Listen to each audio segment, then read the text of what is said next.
Hey buddies, today I'm bringing you the how to set up, play and review for the game Dragonrealm. Now, this is a game for 2 to 4 players, ages 10 plus, and takes about half an hour. I generally find it takes typically around 15 minutes once it's set up. So these are the dice that are in the game, and I'm showing you just here the distribution. I'm just going to move them out of shot and leave them in a D&D dice tray for the time being.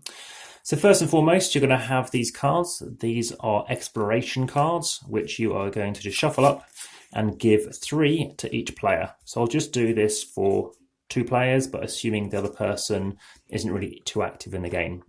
So what are you going to do? Look at these cards. They're going to have values, either 1 or 2 on them.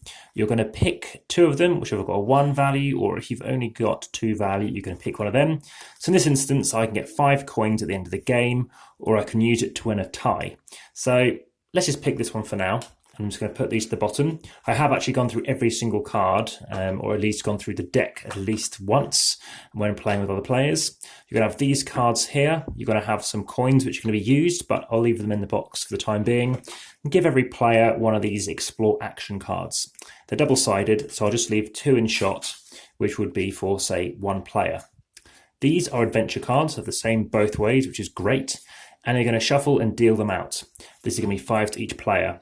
Should you get a goblin card, I'll explain that. And should there be a treasure card, I'll explain that too, a rock slide in fact. So let me just give these a mixture. So this is an exploration, push your luck, kind of resource management game of a similar weight to a game such as Ticket to Ride. So this is going to have 5 cards each. And I think that's 4 or 5. I think that's probably 4. So that's 5 each. I'll put these back in the box. In fact, what I'll do is I'll try and leave everything on display so you can see how to fully set the game up. You're going to reveal 2 cards, and there in fact is a goblin card, which I'll come back on and explaining shortly. And in fact a rock slide, so you see me shuffle the cards, you'll see what happens, which is great to see how that happens. So everyone's got 5 cards each. So first we get this goblin card, let's deal with that. So to load the deck, you're going to have these various location cards. You're going to put one of these at the bottom, and then you're going to be putting various cards underneath. This card you'll need as well, which I'll come back onto. So various cards in here which you'll be referring to. So starting with the purple cards, you're going to put a 1, then you're going to put a 2, and then you're going to put a 3. And then you do it one more time. So a purple, and then an orange, and then you would do a blue, but for a 2-player, you don't put an extra card on there. You're looking to get the most coins, the most treasure possible, and you're looking to do that before or when this card is completed. I'll show you that card in a moment. For the time being, you're going to leave these off to one side, and you're going to lay out 3 location cards. These are places you can be exploring, trying to get treasure and dragonstones. I'll come back on dragonstones in a moment. So let's leave these to one side. So we've drawn some cards. We've got our starting treasure cards as well. So let's show you what I've got. So the aim of the game is to try and get sets, to try and get your adventurers. So I'll just pick out now. So I've played 3 of the 4 colours. You also have goblins, which is a good thing a goblins card came up. I'll show you what that means. So the only player I haven't played yet is red. So let me just play as the colour red. Just whilst I'm getting these out, please hit the like button if you're enjoying this content, seeing what you like. Also hit the subscribe button to catch more videos coming soon. There's usually a video every day. And finally, if you haven't already, check out the comments and descriptions. I always add new stuff to the descriptions as I discover new stuff about games. And also the comments, of course, I do respond very fast to as well. So let's say I'm playing red, and there are 8 of these adventurers or meeples. And then we're going to have 8 for the opponent, and they are called meeples in the rule book in brackets. So there we go. So we have the opponent over there. This is us, and we can leave them right out of shot because we're not going to use them too much. So I've got some 5 cards. I can choose to go to these locations. There are various things I can choose to do. I can choose to sneak. So to sneak is to play multiple cards which are of sequential value. So a 3 and a 4 as an example. What I could do instead is search, which is 2 numbers the same. At the moment, I don't have 2 numbers the same. Or I could choose to storm, which is the same color. So if I have 3 cards the same, I'm going to say I'm going to storm the Den of Wolves. I then look into what I'll be playing down. You always play a number of cards. The number of cards you're playing is equal to the amount of dice you want to throw. So if you want to throw, let's say, some cards here. On my turn, I can do one of two things. I can rest. I can draw 2 cards from here or from here. And if I choose to do that, it's either drawing blind or from this location. It adds to my pool of cards I can play on a future turn and hopefully getting to these locations before somebody else. Now, what you have to be aware of is you have a hand limit of 9. You can go above 9, but you must always draw back down to 9 cards and discard what you don't want. So firstly, we had this Goblin card come up. Now, should we have a green card come up, Goblins don't go to the green things, they're scared of those dragons. So this is always going to go on a middle card. It'll say middle, left or right, so it's taken up one of these slots. When enough people have filled up all these slots, including Goblins, you're going to score off the points. So if I had the most on here, I'll be scoring 5 victory points. Whoever comes second gets 3. In a tie, you're going to be taking both of these, rounding down, or however it might transpire. If you tie with a Goblin for first place, neither of you gets the card. And if you happen to get the card, whoever has the most of these small dragon stones combined at the end will be scoring additional 5 coins, which will be victory points. So we have 2 sides to this board here. This is to do with if you happen to fail an exploration. You have the Adventurers Academy and the Adventurers Alley. This is a bit more experienced. Basically gives you more of these bonus cards which you can use to modify effects and maybe get even stronger ones, spending coins or resource cards. So in this instance, this basically lets you roll an additional point of hit points if you happen to fail, if you happen to have a person on there for failing. So let's show you an example of what I could do. So I've got 3 cards here, which is a storm. So a storm is the same color. So think of storm as being moody and that kind of dark effect. So let's say I'm going to do a storm on the Den of Wolves. I roll 3 dice and I happen to get the all-in shot there, 7. That's enough. I spend my cards so they come out of the game, and then I happen to put my person on here, the first available slot. Now, I did mention the Goblin cards, so that goes out of the game too. And we would have actually had to have had the rock slide effect happens immediately. You'd be passing 2 cards to your left in a 2-player, just passing opposites. There's another one whereby you passed the right 1 card.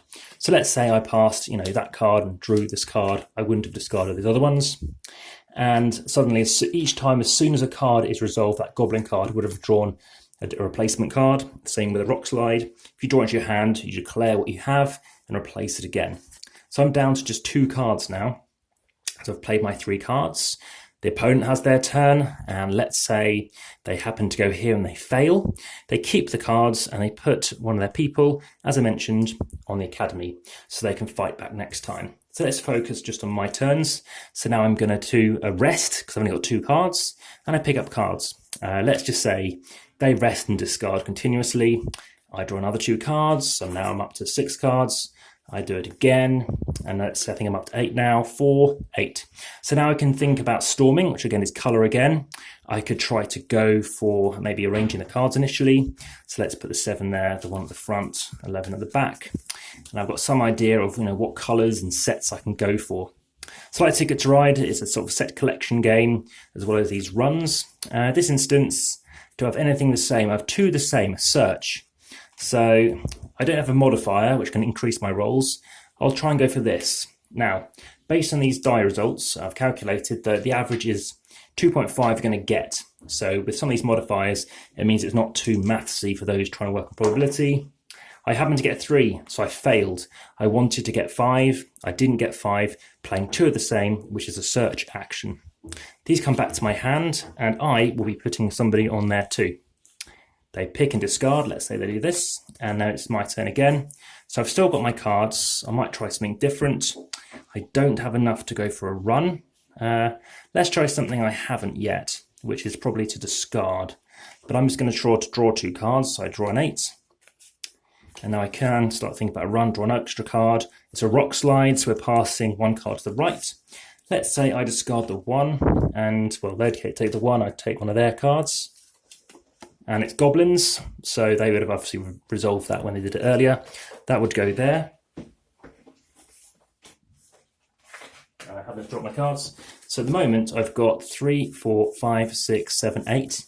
Would have taken another one of their cards, obviously. But imagine it was happening another Goblin. So the number of Goblins, so it is encouraging you to try and get out here. And now I've got an 11. So now let's say they've had their turn and it's back to me again. And I'm going to try to do a sneak. So as you think creeping along, playing, sequential numbers, let's go for a 6 and a 7. And do I have an 8? I thought I did. Yeah, I do. So I'm going to play a 6, a 7, an 8, a 9. I don't have anything else. So I'm playing 4 cards here. And let's go for this location. Bit of a risk, because you might have calculated already that it's 10. So I'm going to place out, I think I did fail there once. Let's place out 4 dice. I hold on to them in case I fail. I get 5, I did 10, so I'm 1 shy. But I can use this guy to come off to make it 11.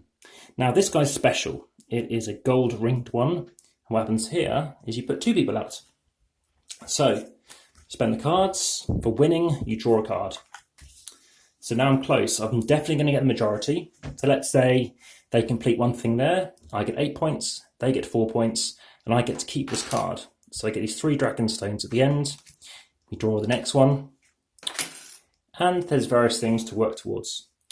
So what you want to be aware of is some of these cards, such as this one, is you're discarding a card on failure. So sometimes they are, they're going to give you some points. Sometimes they're going to try and risk doing more things. So these cards are going to come out and get replaced until eventually, let's say, only that one's left. And these 2, and if that obviously completes 2, down to 2. Now, the thing is, if this happens before this happens to be completed, anything on here still scores. So in this instance, goblins could win. They don't want the treasure cards. That gets discarded. They're competing with us to get these victory points. So that's how the game continues. It's a very close game. I've had 2 ties the last 2 games I played, both exactly 30 and 31 points, so very close. Obviously a variety of locations. There's a couple I still haven't visited yet. And aside from that, there are lots of different, obviously, adventure cards, and obviously it's a standard deck pretty much for the adventure cards.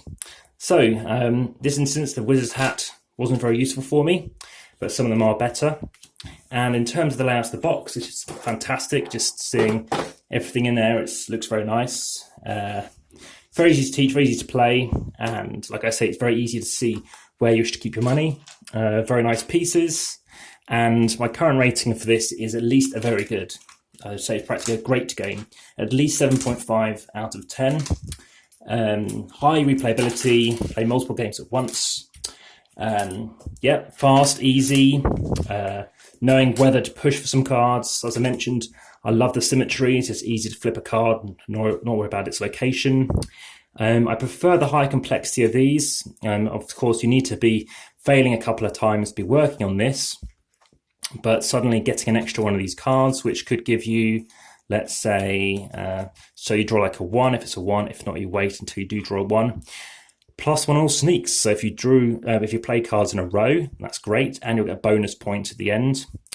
And I've got another one here, all explores. So anytime you do any of those 3 actions, it's a +1. So everyone's got different powers, so they do differentiate. You're working with those dice to see, oh no, I didn't manage to storm, or I didn't manage to sneak or something. It does feel quite thematic. Nice artwork as well, and nice plasticky feeling cards. They seem to hold up well. And altogether, this is a nice offering. This is the following up game to Dragonwood. And I highly recommend it. It's got lots of things going for it. And excellently laid out. Nice turn summaries, just giving you the gist of practically everything you can do. And after about 3 plays, you pretty much don't need to be consulting the rules. You're going to be away and flying, and it seems to make a lot of sense. And it's nice immersive fun, nice bit of fantasy, and I highly recommend it. So again, hope you enjoyed this video. This is Dragonrealm, and this has been Amass Games. All the best. Bye for now.